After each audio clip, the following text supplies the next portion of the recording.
Bismillah, alhamdulillah, wa salatu wa salam ala rasulillah wa ala alihi wa sahbihi wa man wala.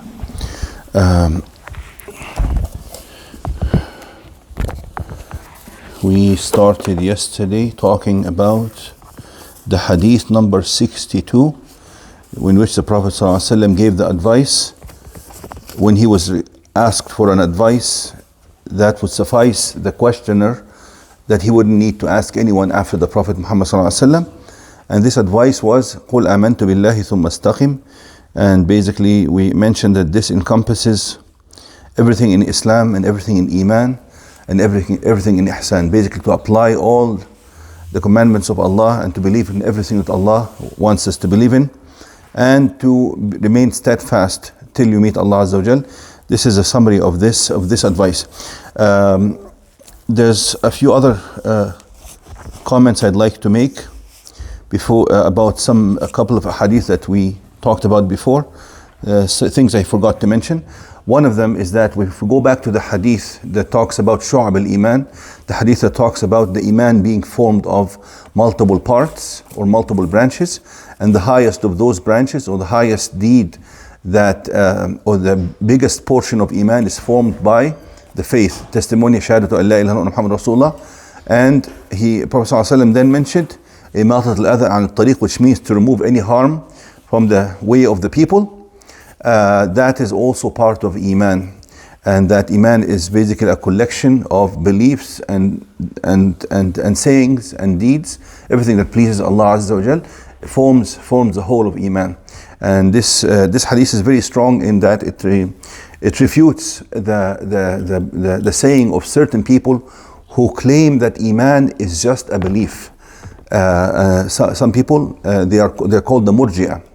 This is one kind of deviant sect within Islam that considers that Iman is just that you believe, and regardless of what you do or what you say, your Iman is full, complete, without any deficiency, which is really this is a very dangerous kind of belief, and we have to always, whenever we come across a hadith that refutes it, we have to mention, because here clearly Prophet Muhammad ﷺ mentioned that Iman is not just belief. One part of it, and the major part, is the belief, but the deeds and the actions form the whole of Iman, the essence of Iman.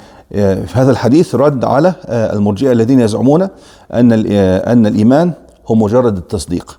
الإيمان يتكون من طبعا في التصديق والإيمان جانب العقدي، وأيضا جانب الأقوال والأفعال، يكون مجموع هذه الأشياء يكون الإيمان أو مفهوم الإيمان.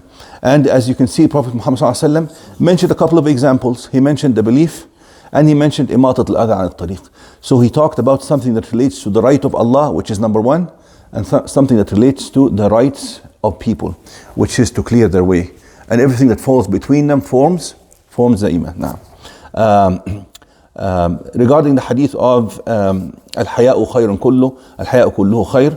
الحياء خير كله means that modesty and shyness is all good, or الحياء كله خير, which means modesty and shyness is good in its entirety. It's the same meaning, different wordings of the hadith. The Sahabi wanted to make it very accurate as much as he could when he relayed the hadith. Sahaba, there's a saying of Ibn Mas'ud, and Imam Albani feels that it's also a saying of the Prophet Muhammad ﷺ. For sure we know that Ibn Mas'ud said it, but whether or not Ibn Mas'ud said it as a saying of the Prophet, there's some question about that. Okay, but if a Sahabi says it, it also has lots of weight and value. What is that saying?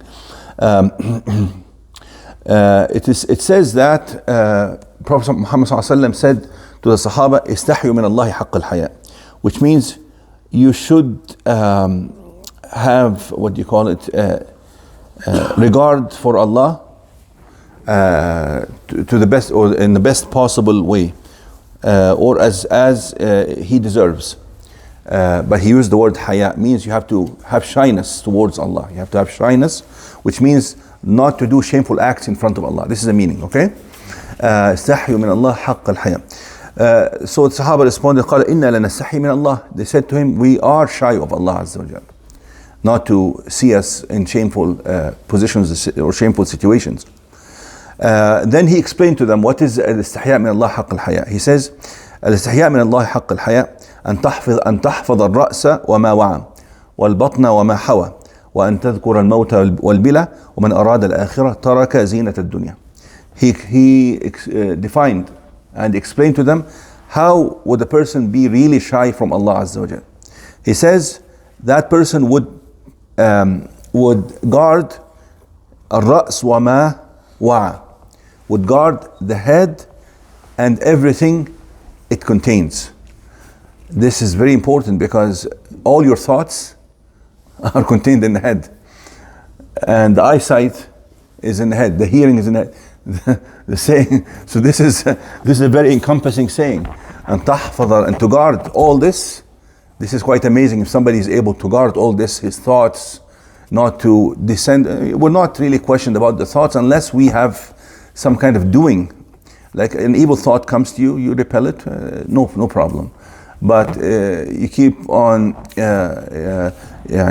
do you call it, thinking about it and remembering it and all this. This goes somewhere else. Yes, a person would be questioned for that, because finally, if a thought keeps on, you actively and consciously bring it to your consciousness, and you think about it, eventually it will become a saying or an act. It will have to. It cannot just stay as a thought eventually. Okay? تحفظ الرأس وما وعى والبطن وما حوى, and to protect and guard al-batn, which means your inside, and that of course involves whatever you eat, whatever you drink, you make sure it's lawful. The heart is also the heart and what goes in the heart, and there's a connection between the heart and the mind as to form and shape the human belief and human thoughts and human conduct and choices. There's a connection. Even neurologically, it's known that there's actually within the heart, they found neurons like just nerve cells, like in the brain. They found nerve cells in the heart. I sent a message recently about that. Did you read that message on? You don't follow the messages, huh? You're not a WhatsApp user, huh?